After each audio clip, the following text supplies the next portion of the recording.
Hermanos, bendiciones, esperando que Cristo esté con cada uno de ustedes en nuestro anhelo y oración, entrando a su reposo, parte 1, Hebreos 4, del 1 al 9.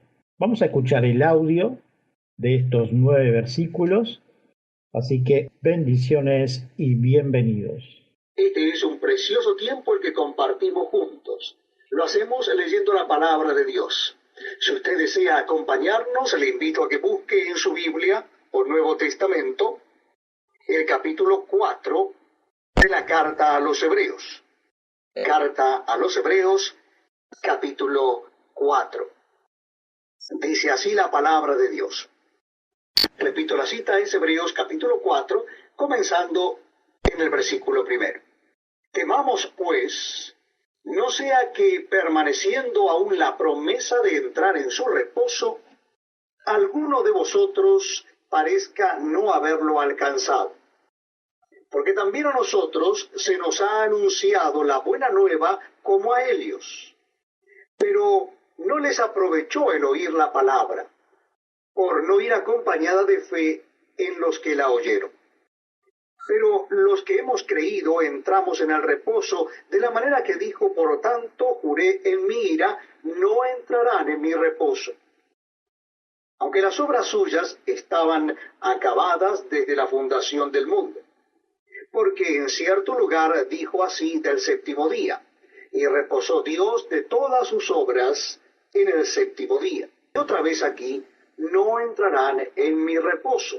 Por lo tanto, puesto que falta que algunos entren en él, y aquellos a quienes primero se les anunció la buena nueva no entraron por causa de desobediencia, otra vez determina un día, hoy, diciendo, después de tanto tiempo por medio de David, como se dijo, si oyereis hoy su voz, no endurezcáis vuestros corazones. Porque si Josué les hubiera dado el reposo, no hablaría después de otro día. Por tanto, queda un reposo para el pueblo de Dios. Hasta aquí la lectura. Oremos. Señor, estamos agradecidos una vez más para comenzar un nuevo ciclo de estudios bíblicos, en este caso con Hebreos. Señor, danos sabiduría e inteligencia, no solamente para entenderlo, sino también para poner en práctica. Señor, bendice los presentes y también aquellos que escucharán por las redes sociales. Gracias, Señor amado. Amén. Una vez más, bienvenidos al estudio bíblico. Ahora sí, vamos al desarrollo del versículo 1 y el 2. Y leemos nuevamente en Hebreos 4.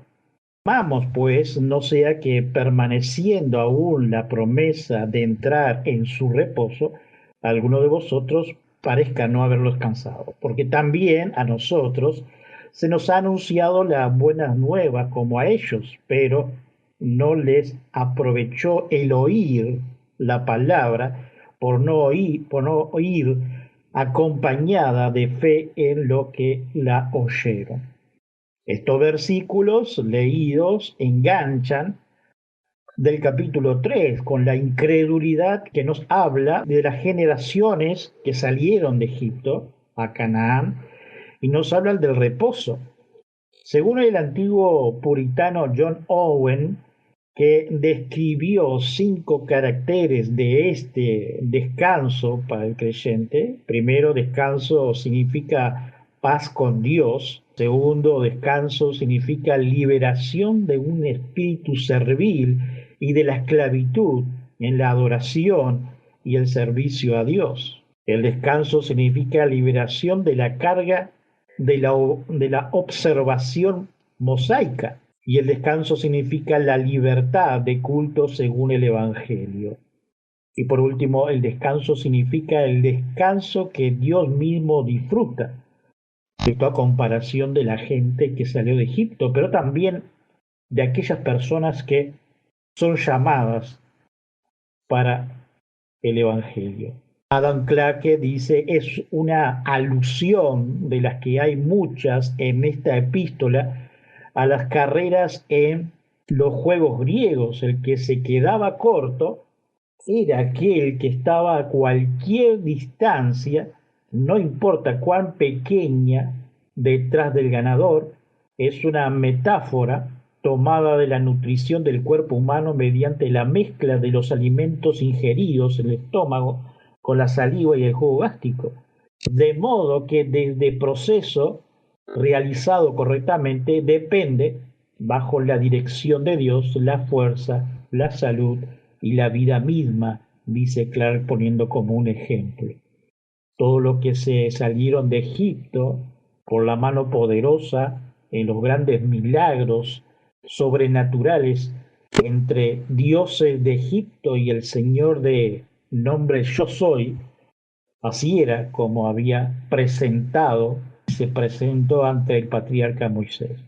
Referente a todo este hecho de Egipto, tenemos como referencia simplemente para nombrar Éxodo 12, capítulo 12, desde el verso 37 a Éxodo 18, 27 como referencia. Reitero, Éxodo 12, desde el verso 37 a Éxodo 18, 27, nos refiere solo una síntesis de lo que vamos a leer en Éxodo 12, 37 al 51, y dice: partieron los hijos de Israel de Ramasés a Sucot como 600.000 hombres de pie, sin contar los niños.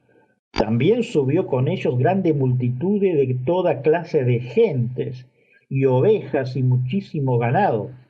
Y cocieron tortas sin levadura de la masa que había sacado de Egipto, pues no había leudado, porque al echarlos fuera los egipcios no había tenido tiempo ni para preparar comida.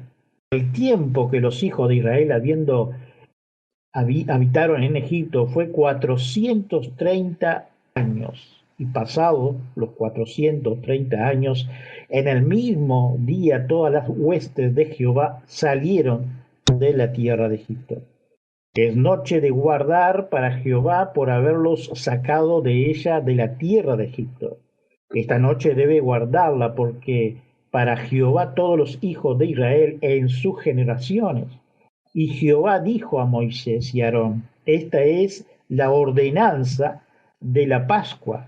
Ningún extraño comerá de ella, mas todo siervo humano comprado por dinero comerá de ella después que lo hubiere circuncidado. El extranjero y el jornalero no comerá de ella. Se comerá en una casa, y no llevará de aquella carne fuera de ella, ni quebraréis hueso suyo. Toda la congregación de Israel lo hará. Mas si algún extranjero morare contigo y quisiera celebrar la Pascua para Jehová, séale circuncidado todo varón, y entonces la celebrará y será como uno de vuestra nación, pero ningún incircunciso comerá de ella. La misma ley será para el natural y para el extranjero que habitare entre vosotros. Así lo hicieron todos los hijos de Israel, como mandó Jehová a Moisés, y Aarón así lo hicieron. Y en aquel mismo día sacó Jehová a los hijos de Israel de la tierra de Egipto por sus ejércitos. Hemos leído como referencia Éxodo capítulo 12, versos 37 al 51. Estamos viendo los versículos 1 y 2 de Hebreos 4. Ahora, retomando el verso 3 de Hebreos 4, y leemos: pero los que hemos creído entramos en el reposo de la manera que dijo: por tanto juré en mi ira, y no entrarán en mi reposo. Esta referencia del autor de los Hebreos nos refiere en que la incredulidad impidió que muchos entraron al reposo de Dios. Para llegar a ser reposo es necesario tener fe, así Dios es y será nuestro timón de guía hacia Él. Pero ¿cómo puedo manifestarse en la incredulidad? Se preguntará usted y quien le habla, ¿cuáles serán las formas de incredulidad? Y yo estoy concurriendo a una congregación de sana doctrina, ofrendo, oro, leo la escritura. ¿Cuál sería mi incredulidad? Bueno, la respuesta tenemos en Primera de Juan, capítulo 2, desde el verso 3 al 5. Reitero, primera de Juan 2, desde el 3 al 5, y dice: y en esto sabemos que nosotros le conocemos, si guardamos sus mandamientos.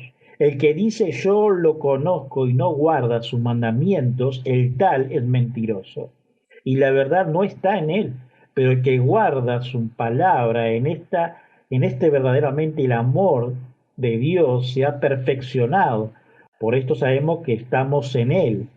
El que dice que permanece en él debe andar como él anduvo. También tenemos como referencia primera de Juan, el mismo capítulo 2, versos 22 y 23. ¿Quién es el mentiroso sino el que niega a Jesús el Cristo? Esto es anticristo, el que niega al Padre y el Hijo. Todo aquel que niega al Hijo tampoco tiene el Padre. El que confiesa al Hijo tiene también el Padre. El incrédulo es el contrario de estos textos mencionados. El incrédulo no conoce a Dios, no guarda sus mandamientos, son mentirosos o de doble ánimo, como vemos en los textos bíblicos del Nuevo Testamento. Su verdad no está en él, no es perfecto en Dios, sino en las artimañas del diablo anda. No anda como Cristo anduvo, sino en malos pasos, y niega a Cristo. Hermanos, quizá usted diga que soy o somos radicales, pero es a consecuencia de lo escrito que hemos leído. Toda aquella persona que se cree un hermano de nuestra congregación, líder y habla, pero con su codo lo borra, es un mentiroso y no es mi hermano. Si decirle hermano, quizás podemos decir que es un proyecto de cristiano. Disculpen, pero la verdad de la escritura me dice, esto no es pie de darle mala cara a la persona, sino que debemos de evangelizarlos también, bendecirlo en el sentido de que la palabra escrita dice de esta manera. Veamos, la definición incrédulo es la falta de fe. Eso es lo que le pasa al cristiano, entre comillas, que prefiere mentir con la ofrenda en la hora de hacerla o acudir a un hermano necesitado dándole lo más insignificante para su ayuda, ya que no tiene el mismo nivel social. O le doy esto porque no lo conozco. Y muchas cosas más podríamos decir que son lunares de incredulidad. Digamos como el padre del endemoniado, allí en Marcos 9, 23, 24. Y dice, Jesús le dijo, si puedes creer, al que cree todo lo es posible. E inmediatamente el padre del muchacho clamó y dijo, creo, ayuda a mi incredulidad. Quizá usted me diga, Daniel, yo no tengo incredulidad. Damos gracias a Dios por eso y oramos para que Dios fortalezca nuestra vida en fe cada día. La incredulidad tiene como semilla las dudas que por tenerla comienza a creer en las mentiras y no ve la verdad como tal, sino al revés. Por eso nosotros, los líderes, pastores y ancianos, insistimos desde las predicaciones y los estudios bíblicos, lea sistemáticamente la Escritura, la palabra de Dios cada día, ore, vaya a las reuniones. Cuanto más seguido, mejor para su salud espiritual y física y disfrutar de la comunión de los santos. Esto es una consecuencia de aquellos que salieron de Egipto y no pudieron entrar al reposo de Dios. Veamos hoy a Cristo y una vez más, por medio de Él, nos fortalecerá en fe. Seguimos el texto en el capítulo 4, verso 3, hasta el 5, y vamos a leer. Aunque las obras suyas estaban acabadas desde la fundación del mundo, porque en cierto lugar dijo así del séptimo día, y reposó Dios de todas sus obras en el séptimo día, y otra vez aquí, no entraron en mi reposo. Muchas veces algunos cristianos, entre comillas, piensan que por tener libertad en Cristo tenemos licencia para pecar, y no es así. Todo me es lícito, pero no todo conviene. Así nos dice el apóstol Pablo en el versículo 23 de 1 Corintios 10. Y leemos nuevamente. Todo me es lícito, pero no todo conviene. Todo me es lícito, pero no todo edifica. Todas las cosas que hagamos sean para la gloria de Dios y no para nuestro orgullo. El Señor vio que era bueno, nos dice el primer capítulo de Génesis. Él descansó, que nos habla Dios, es su propósito en el reposo que el Señor nos habla en Génesis 2, capítulo 2, versos 2 y 3, y leemos. Y acabó Dios en el día séptimo la obra que hizo, y reposó el día séptimo de todas las obras que hizo, y bendijo Dios el día séptimo, y lo santificó porque en él reposó toda la obra que había hecho en la creación, mis hermanos. Cada vez que reposo, cada día, el Señor, debemos de reflexionar si ese día fue fructífero, por más lucha que habremos tenido, pero en el Señor fue hecho todo. Y pero estoy pasando dificultades económicas, estoy enfermo, no tengo trabajo, estoy depre, como dicen los jóvenes.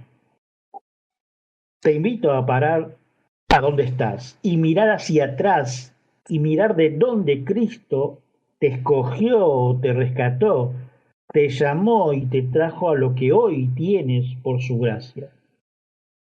¿Acaso no es para la gloria más a Dios y dejar que Él haga el resto y que nuestras quejas, como los egipcios, nuestros rencores, nuestras enfermedades y preocupaciones, Él lo lleve como nos dice en Isaías 53:4?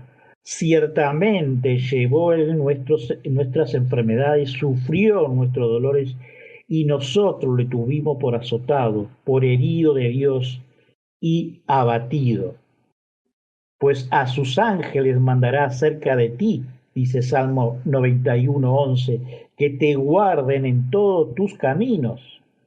Venid, aclamemos alegremente a Jehová, dice Salmo 95, cantemos júbilo a la roca de nuestra salvación, lleguemos ante su presencia con alabanza, clamemos con cántico, porque Jehová es Dios grande y Rey grande sobre todos los dioses, porque en su mano está la profundidad de la tierra y las alturas de los montes son suyas. Así dice Salmo 95, verso 5. Y dice, suyo también el mar, pues él lo hizo y sus manos formaron la tierra seca.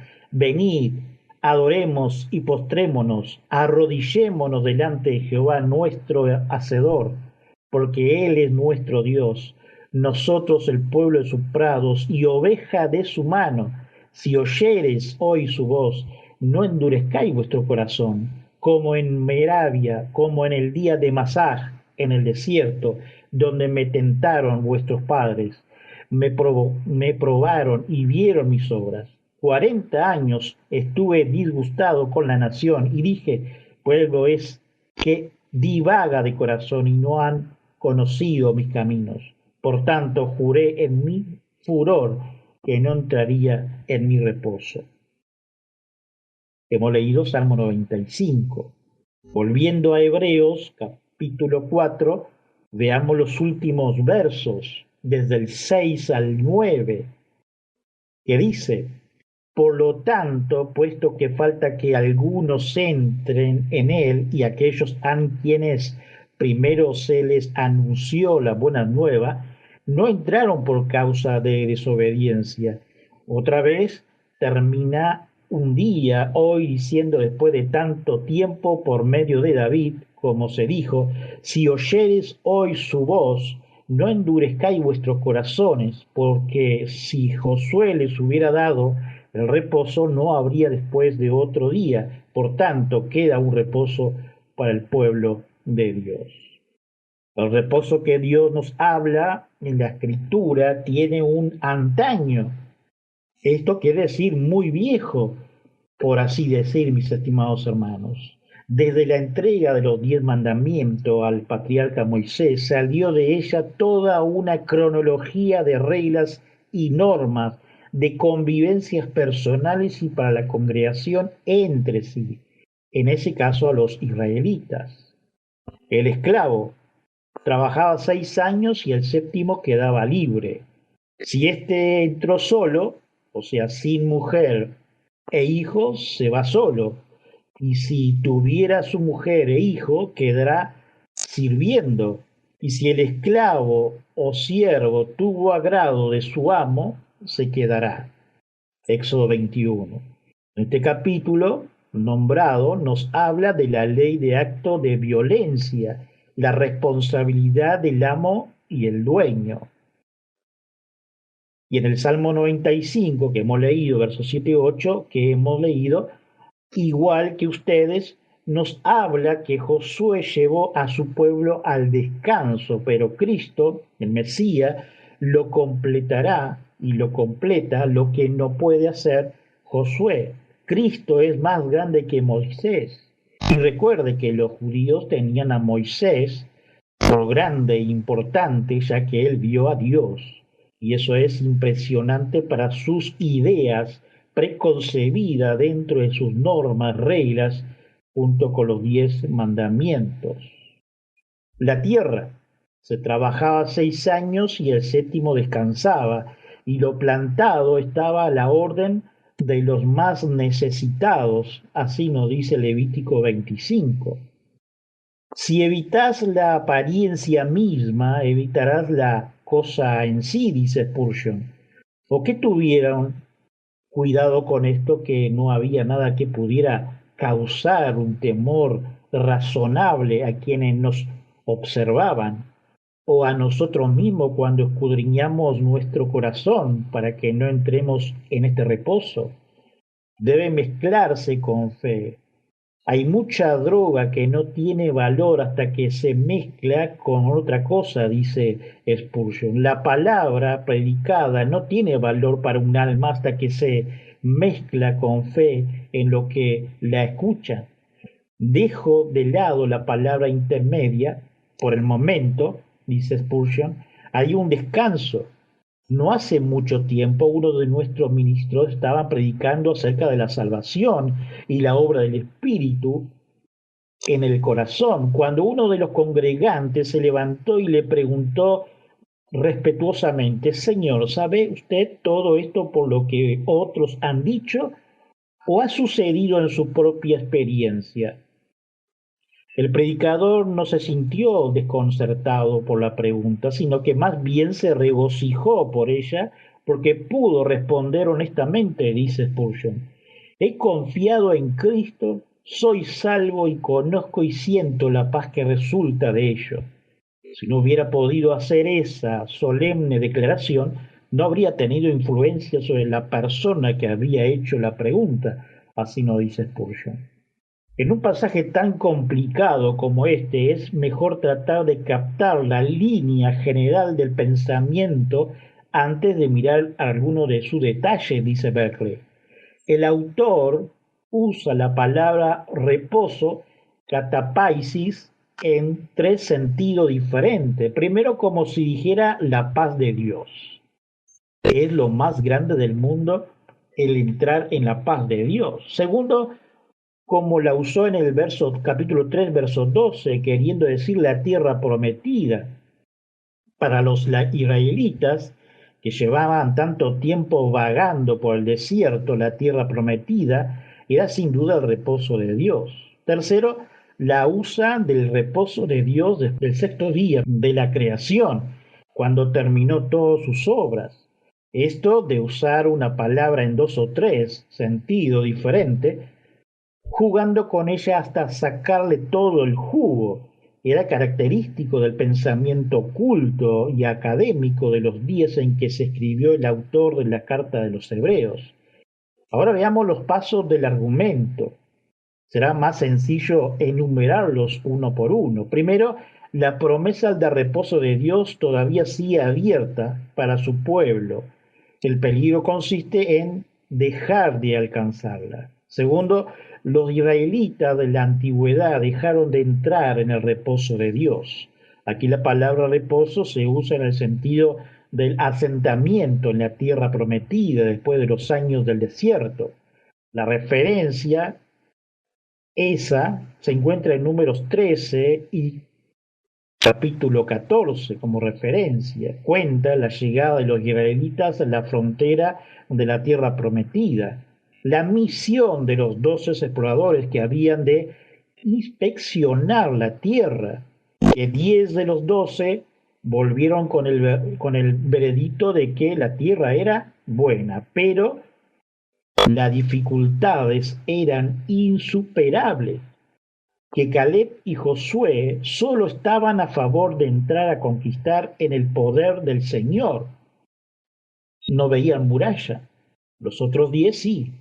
Que el pueblo siguió el consejo de los cobardes, así nos dice Berkeley, y que el resultado fue que aquella generosidad de cobardes desconfiaron que todo definitivamente descartaba para entrar al reposo y a la paz de la tierra prometida. Una generación con mentalidad de esclavos.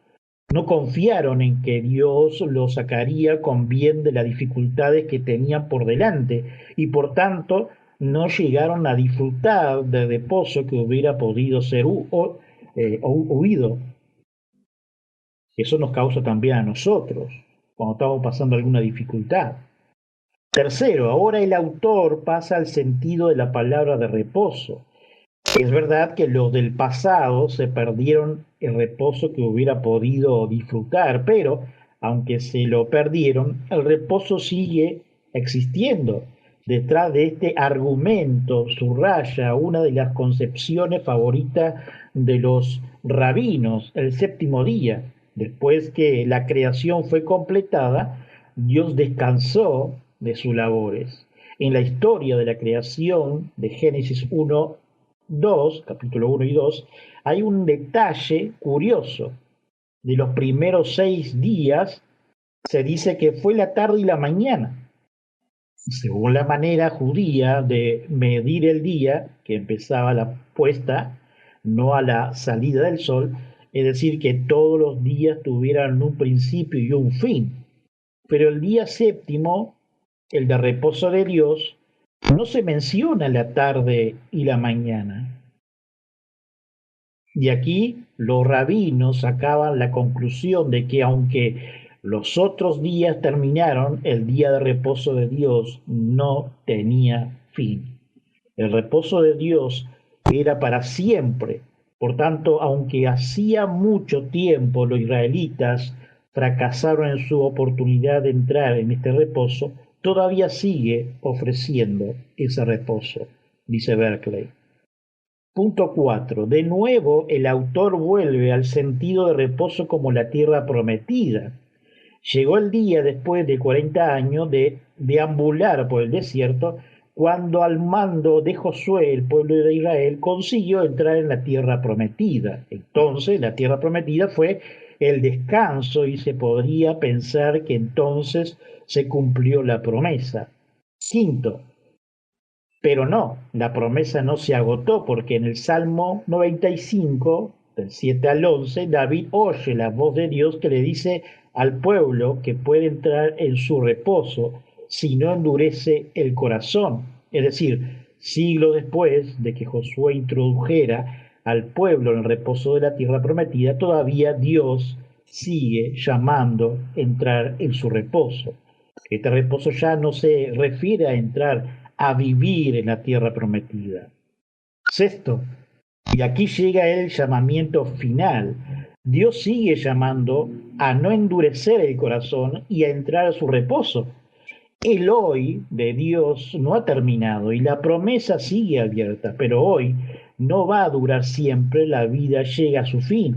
Uno se puede perder la promesa, por tanto, dice nuestro autor, aquí y ahora por la fe entrad en el verdadero reposo de Dios.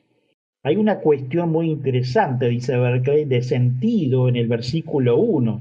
Hemos adoptado la traducción, tened cuidado, no sea que alguno de vosotros se encuentre excluido. Es decir, tened cuidado, no sea que vuestra desobediencia y falta de fe tenga como consecuencia que se os cierre la entrada en el reposo y la paz que Dios ofrece. Esa puede ser la traducción correcta, dice Berkeley, pero otra posibilidad muy interesante sería tener cuidado, no sea que creáis que habéis llegado demasiado tarde para entrar a disfrutar ya nunca del reposo de Dios. En la segunda traducción hay una advertencia. Es muy fácil llegar a pensar que los grandes días de la religión ya han pasado. Se cuenta que un niño, cuando le contaron alguna de las grandes historias del Antiguo Testamento, dijo con añoranza: Dios era mucho más emocionante en el entonces. Hay una tendencia constante en la iglesia a mirar atrás y pensar que el poder de Dios ha disminuido y que los días dorados se han terminado. El autor de Hebreos nos dirige su toque de atención. No creáis que habéis llegado demasiado tarde. No creáis que los días de las grandes promesas y de las grandes hazañas han quedado atrás. Todavía es el hoy de Dios. Dios te ofrece una bendición tan grande como la de los santos del pasado y te propone una aventura de tan maravillosa como la de los héroes de la fe del pasado. Nuestro Dios es tan grande como ha sido siempre. Hay dos verdades permanentes en este pasaje. Primero, una palabra, aunque sea muy grande, no sirve para nada a menos que llegue a formar parte de la persona que lo oye.